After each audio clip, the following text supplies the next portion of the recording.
Tôi nghĩ bạn mua quá nhiều đồ trang điểm. I think you buy too much makeup.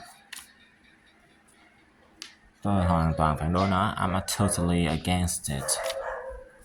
Chuyến đi đến Ý của bạn ra sao rồi? How was your trip to Italy? Cuộc phỏng vấn việc làm của bạn ra sao rồi? How was your job interview?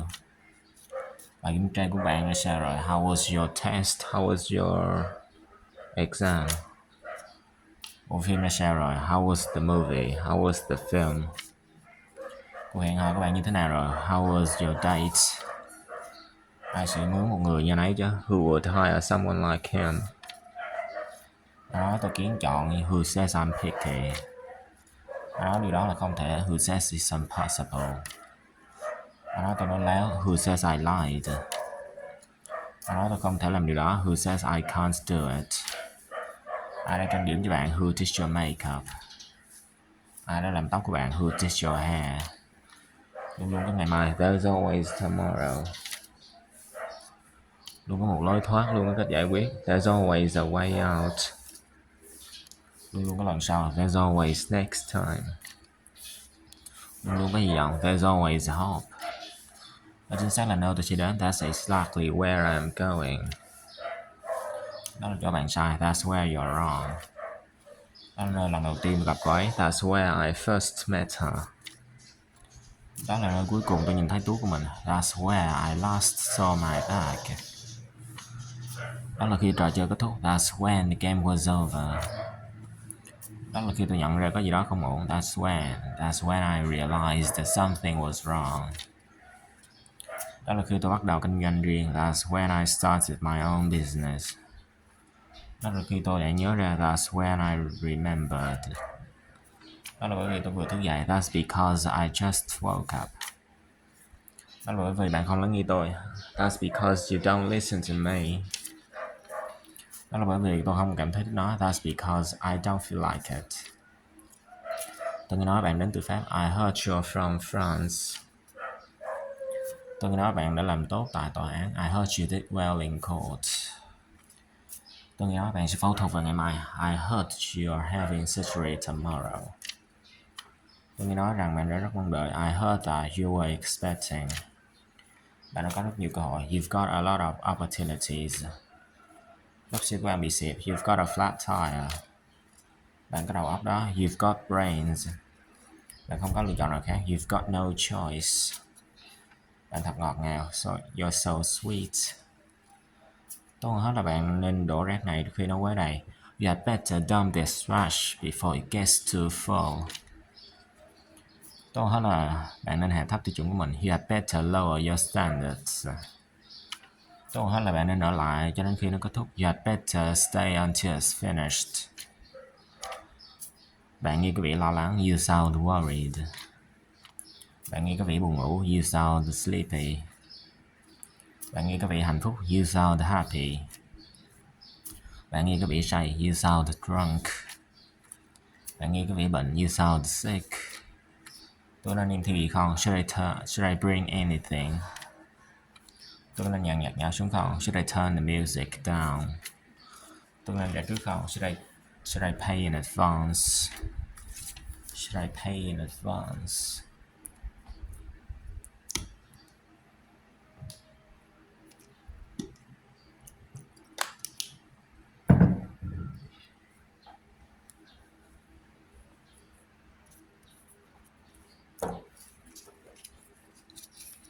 Để tôi đưa bạn về nhà nha. Let me walk you home. Bạn không nên chơi trên đường phố. You shouldn't play on the streets. Bạn không nên mất bình tĩnh. You shouldn't lose your temper. Bạn không nên theo người lạ bất cứ đâu. You shouldn't follow strangers anywhere.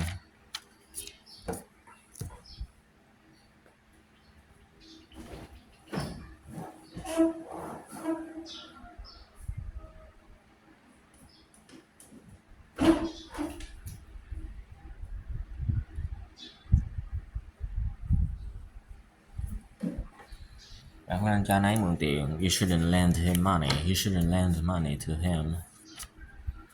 Bạn nên lái xe cẩn thận. You should drive carefully. Bạn nên dọn phòng của mình. You should clean up your room. Bạn nên đi khám bác sĩ. You should see a doctor.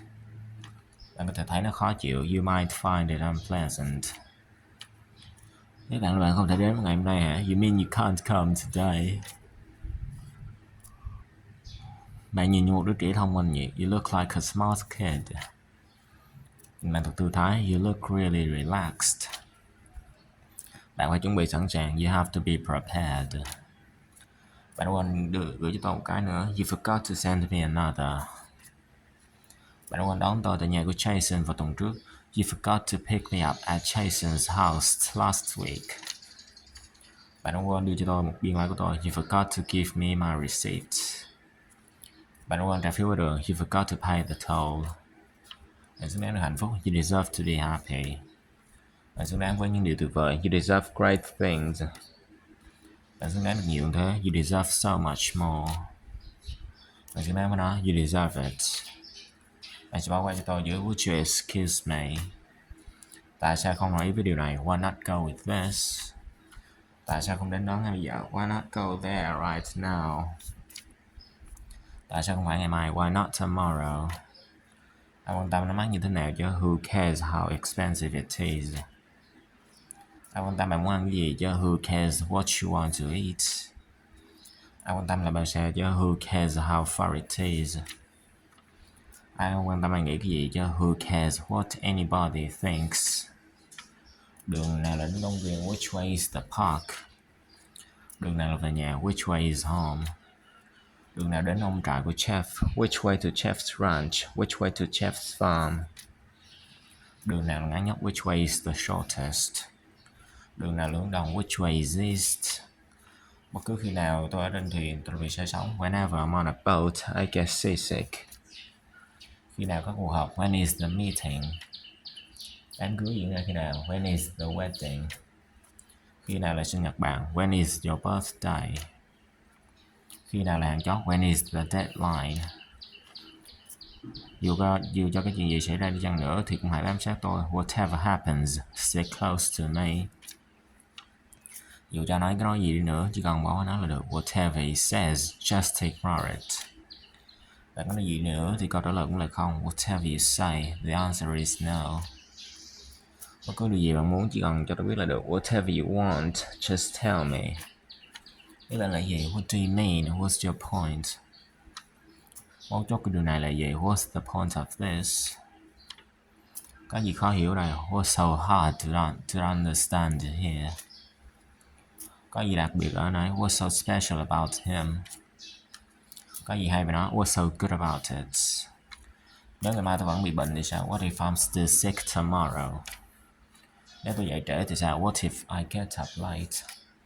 Nếu họ biết ai làm điều đó thì sao? What if they know who did it? Nếu chúng ta trễ thì sao? What if we are late? Còn việc thuê một thư ký mới thì sao? What about hiring a new secretary? Còn việc đưa đường cao tốc thì sao? What about taking the highway? Chúng tôi sẽ không để điều đó xảy ra. We are not gonna let that happen. Chúng tôi sẽ không chờ đợi. We are not gonna wait. Chúng ta sẽ bị trễ. We are gonna be late. Khi tôi còn là một đứa trẻ, tôi thường gặp rất nhiều rắc rối. When I was a kid, I used to get into so much trouble. Họ sẽ phản đối đến cùng. They're gonna object the whole way. Object. Họ sẽ bắt đầu đặt câu hỏi. They're gonna start asking questions. Họ nói rằng không có mùa ở California. They say there are no seasons in California. Họ nói đó là tạm thời. They say it's temporary. Họ nói rằng nó gần như không đâu. They say it's almost painless. Chỉ có 2 điều trong danh sách của tôi thôi. There are only 2 things on my list. Chỉ còn lại một vài phần thôi. There are only a few parts left. Chỉ còn thiếu một mảnh thôi. There's only one piece missing. Chỉ có một vấn đề thôi. There's only one problem.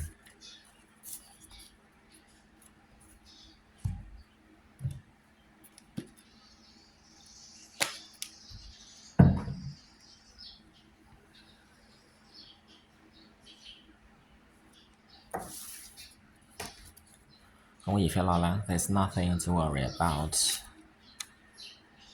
Không có gì phải sợ. There's nothing to be afraid of. Không còn lại gì để làm. There's nothing left to do. Tôi bị shadow. There's nothing wrong with me. Chỉ có người ở đó để giúp đỡ. There's gonna be someone there to help. Thế là đi tông phần thưởng của tôi rồi. There goes my reward. Thế là đi tông bữa tối của tôi rồi. There goes my dinner. Thế là đi tông kế hoạch chúng ta rồi. There goes our plan. Đó là lý do tại sao nó có vị rất ngon. That's why it tastes so good. Đó là lý do tại sao chúng tôi làm việc trễ. That's why we worked late. Đó là điều mọi người nói. That's what everyone says. Đó là điều tôi muốn nhận được. That's what I want to get. Đó là cách cô ấy được nuôi lớn. That's how she was brought up. That's how she was raised. Đó là cách mà mánh khóe hoạt động. That's how the trick works. Đó là cách nó bắt đầu. That's how it starts. Nghe có vẻ như có rất nhiều công việc. That sounds like a lot of work. Nghe có vẻ là một thỏa thuận tốt. That sounds like a good deal. Điều đó thật nực cười. That's ridiculous. Cảm ơn nhưng tôi đã ăn tối rồi. Thanks but I've already had dinner. Cảm ơn nhưng có lẽ để lúc khác. Thanks but maybe another time. Cảm ơn đã giúp tôi hoàn thành dự án. Thanks for helping me finish the project. Cảm ơn vì đã cho tôi biết. Thanks for letting me know. Cảm ơn vì đã mời chúng tôi. Thanks for inviting us. Cảm ơn vì những bông hoa. Thanks for the flowers. Xin lỗi khi gọi cho bạn muộn thế này. Sorry to call you this late. Xin lỗi khi để bạn đợi. Sorry to keep you waiting. Xin lỗi đã làm gián đoạn. Sorry to interrupt. Anh ấy nên trở lại trong một tiếng nữa. He should be back in an hour. Nó nên kết thúc sớm. It should be over soon. Hãy nhớ mua một số đồ tạp hóa trên đường về nhà. Remember to pick up some groceries on your way home. Nhớ ơn chủ nhà. Remember to thank the host. Không có gì có thể được thực hiện trong tình huống này. Nothing can be done in this situation. Không có gì có thể đi sai hướng được. Nothing can go wrong. Không có gì có thể ngăn cản quỷ này. Nothing can stop this boy. Không gì có thể chia rẽ chúng ta. Nothing can separate us.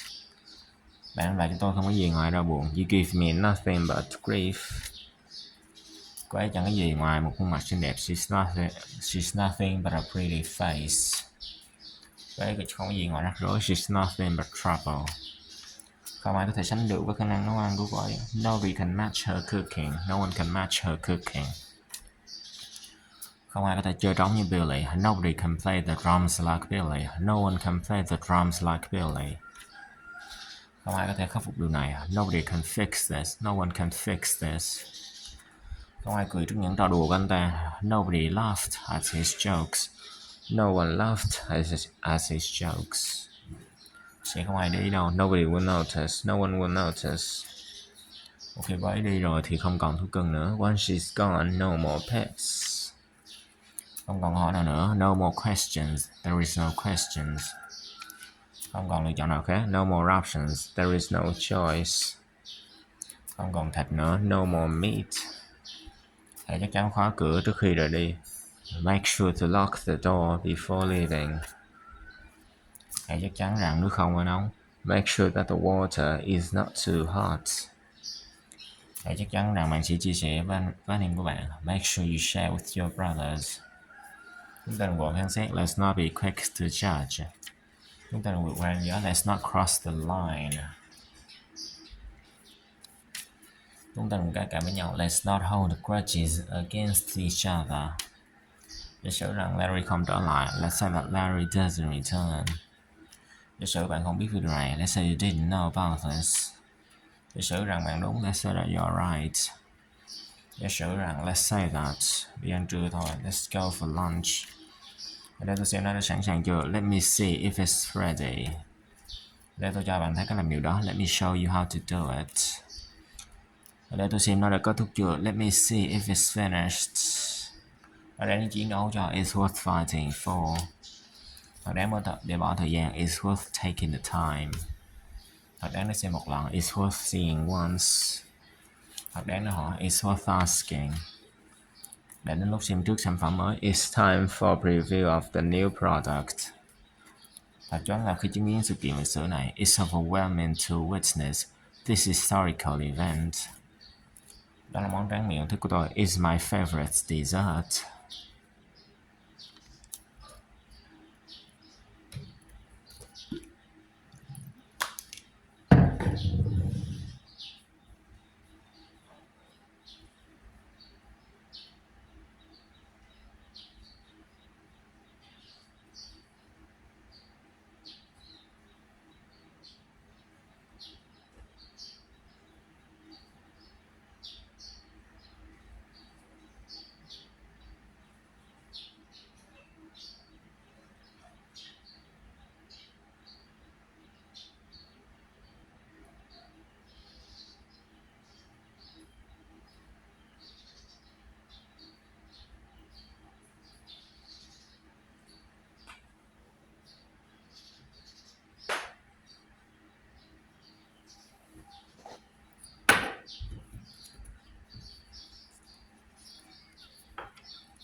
Có vẻ như không ai nhìn thấy chúng ta. It's like no one sees us. Nó sẽ không là bí mật mãi đâu. It's not gonna stay a secret. Nó sẽ làm tôi mập lên. It's gonna make me fat. Sẽ ổn thôi. It's gonna be okay. Nó gần $10 mỗi cái. It's almost $10 each. Còn lý giờ đi ngủ rồi. It's almost bedtime. Sắp đến tháng 11 rồi. It's almost November. Nó sẽ không tệ đến thế đâu. It won't be that bad. Nó sẽ không bao giờ xảy ra. It will never happen. Nó sẽ làm bạn khó chịu. It will make you uncomfortable. Nó sẽ được hoàn thành đúng giờ. It will be done in time. Nó có vị dở tệ. It tastes bad. Nó có vị như kem vậy. It tastes like ice cream.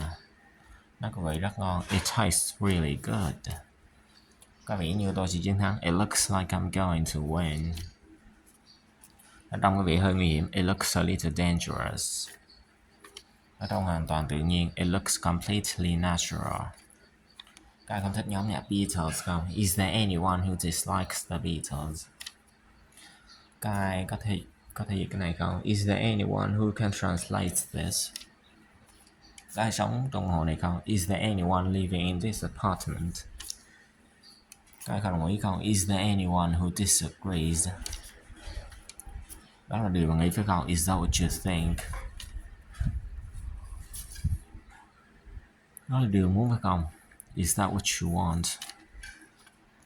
Các ai là bác sĩ không? Is anyone a doctor? Các ai đó bụng không? Is anyone hungry? Các ai có thời gian không? Is anyone available? Trong trường hợp tôi quên gọi cho khách hàng của tôi, hãy nhắc tôi. In case I forget to call my client, remind me. Trong trường hợp họ hỏi, hãy nói với họ rằng tôi không có đây. In case they ask, tell them I'm not here. Nếu có một điều tôi biết đó là một kỳ nói dối. If there is one thing I hate, it's a liar. Nếu có thời gian tôi muốn xem viện bảo tàng. If there is time, I would like to see the museum. Tôi biết anh ta từ khi còn bé. I've known him since he was a kid. Tôi đã biết Mike từ lâu. I've known Mike for a long time. Tôi đã biết cô ấy được 10 năm rồi. I've known her for 10 years. Tôi đã nghe điều này nhiều lần trước đây. I've heard this many times before. Tôi nghe nói cô ấy rất đẹp. I have heard that she is very nice. Tôi đã nghe nói có một trận động đất đêm qua. I have heard that there was an earthquake last night. Tôi đã câu cá trên thuyền. I've been fishing on a boat. Tôi đã chìm vào học tiếng Anh. I'm into studying English.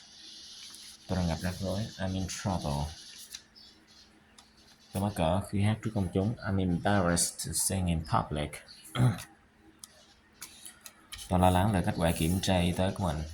I'm anxious about the results of my medical examination. Tôi nóng lòng muốn gặp cầu thủ và yêu thích tôi. I'm anxious to meet my favorite baseball player. Tôi lo lắng về việc tham dự kỳ thi tuyển sinh đại học. I'm anxious about taking the university entrance exam. Tôi lo lắng về sức khỏe không tốt của ông tôi. I'm anxious about my grandfather's poor health. Tôi sợ chấn thương của bạn là quá nặng. I'm afraid that your injuries were too severe. Tôi sợ câu trả lời là không. I'm afraid the answer is no. Tôi sợ bạn đi trường học này. I'm afraid you fail this course. Tôi sợ bạn trễ. I'm afraid you're late. Tôi hoàn toàn thua bạn về điều này. I'm absolutely behind you on this. Tôi hoàn toàn chắc chắn. I'm absolutely sure. Lần sau tôi sẽ cẩn thận hơn. I'll be more careful next time. Tôi hết là tôi nên trở lại làm việc. I better get back to work.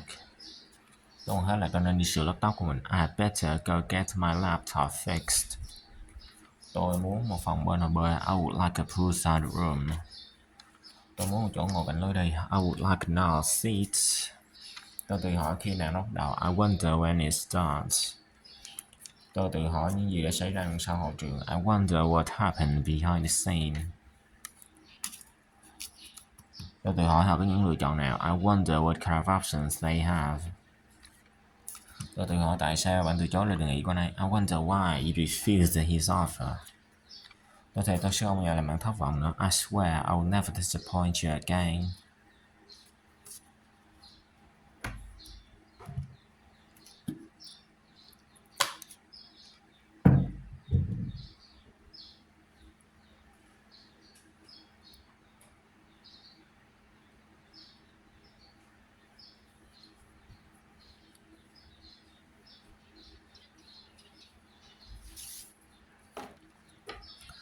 Tôi thề tôi sẽ không bao giờ trễ nữa. I swear I'll never be late again.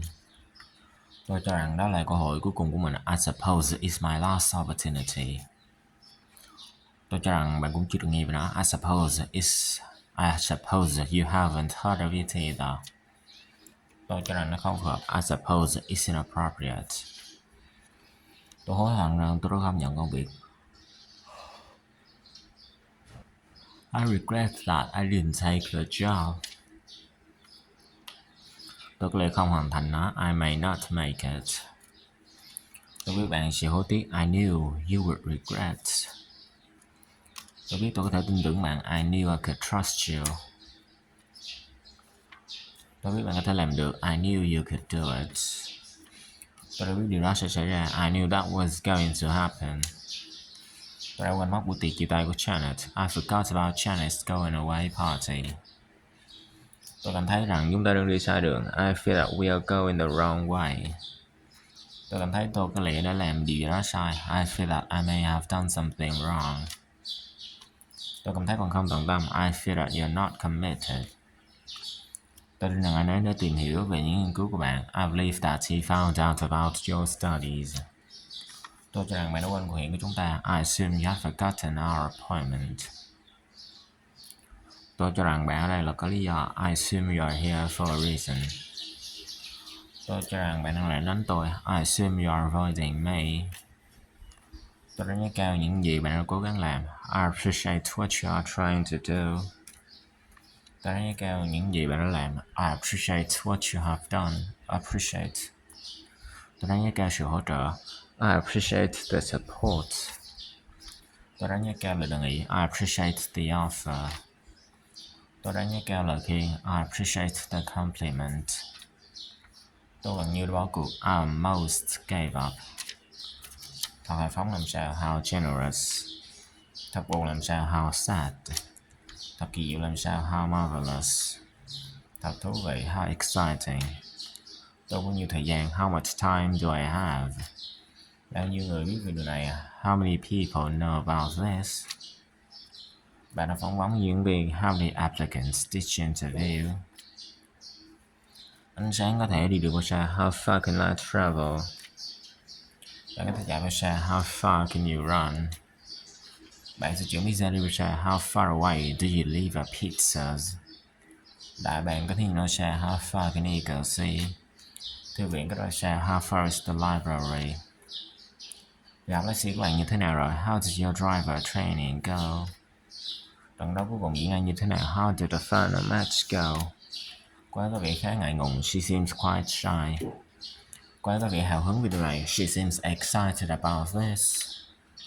Cô ấy có vẻ hạnh phúc với công việc của mình. She seems happy with her job.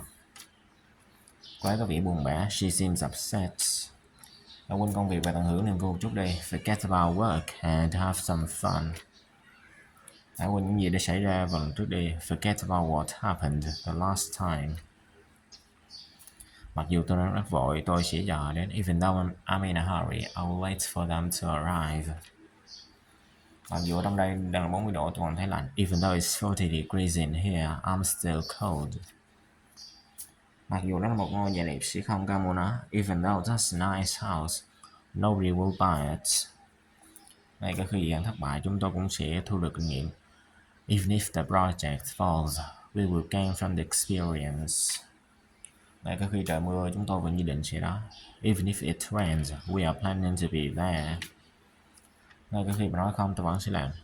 Even if you say no, I'll still do it. Đừng trở nên lo lắng, don't get nervous. Đừng trở nên nản lòng, don't get frustrated. Đừng trở nên tức giận, don't get angry.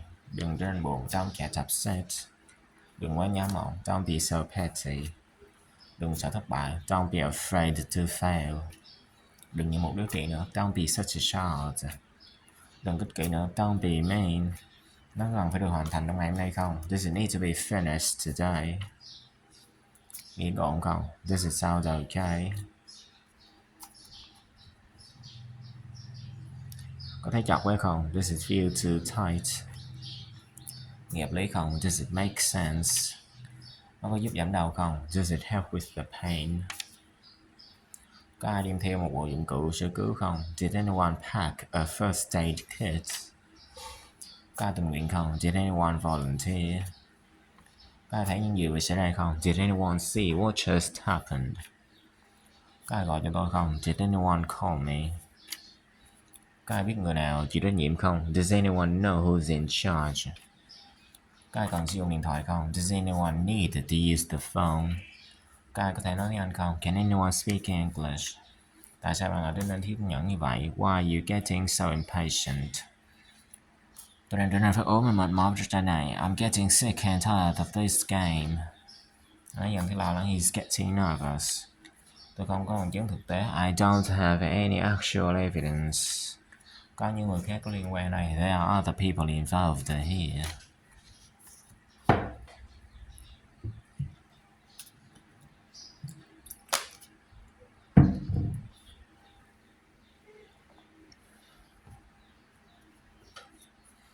Có người chờ đợi. There are people waiting. Không có lựa chọn nào khác ngoài việc thay đổi. There is no choice but to change. Có cái nào tôi có thể đền bù cho bạn không? Is there any way I can make it up to you? Có cái nào để biết nó có thật hay không? Is there a way to tell if it's real? Có trạm xứ nào ở đây không? Is there a bus stop around here? Có ngân hàng nào ở đây không? Is there a bank nearby? Vẫn còn cái hy vọng. There's still hope. Tôi cần một số vận động viên có kỹ năng. I need some skillful editors. Tôi cần nghỉ ngơi một chút. I need a break. Tôi đang giặt đồ. I'm doing the laundry. Tôi đang rửa chén. I'm doing the dishes. Tôi sẽ không nhận công việc. I won't take the job. Tôi sẽ chỉ ngồi dậy một chút thôi. I will just sit up for a bit. Tôi sẽ trông chừng cô ấy. I will look out for her. Tôi muốn một ngụm nước. I want a sip of water. Bạn có thể bước ra khỏi hàng không? Could you step out of the line, please? Tôi không thể đưa nó trong ngày sau đó. Can't I hand it in a day later? Tôi có thể ở lại với bạn thêm một vài tuần nữa không? Can I stay with you for a few more weeks? Tôi có thể nói chuyện với bạn một chút không? Can I talk to you for a second? Tôi không thể dập lửa. I couldn't put out a fire. Nó đã kết thúc chưa? Is it over already? Đã bay rửa chưa? Is it 3:30 yet? Tôi trông như thế nào? How do I look? Để tôi chuẩn bị. Let me get ready. Đừng bỏ cuộc. Don't give up. Hang in there. Tôi không mê bóng đá. I'm not into soccer. Bóng đá là môn của tôi. Soccer is my thing. Không nhất thiết phải như vậy. Not necessarily. Bất cứ lúc nào. Anytime. Tôi thật sự biết ơn. I'm really grateful. Bảo trọng nhé. Take care. Cố lên, vươn lên đi. Cheer up. Gần trưa rồi. It's almost noon. Gần 3 giờ nữa. It's almost 3:30. Bạn đang chờ ai đó hả? Are you waiting for someone? Bạn có sợ không? Are you afraid? Không dám lên cỏ. Keep off the grass. Chúc đi vui vẻ. Enjoy your trip. Cảm ơn vì đã đến. Thanks for coming. Ngồi đi, take a seat, have a seat. Họ sẽ quay lại ngay. They will be right back. Thưa con mày đi, take a chance. Không phải mới đây, not recently. Nhiều hơn thế, more than that. Tôi biết chúng tôi đã mới hết rồi. I'm sorry, we are sold out. Tôi sẽ đưa bạn đến trạm xe buýt. I will take you to the bus stop. Tôi chưa sẵn sàng. I'm not ready yet.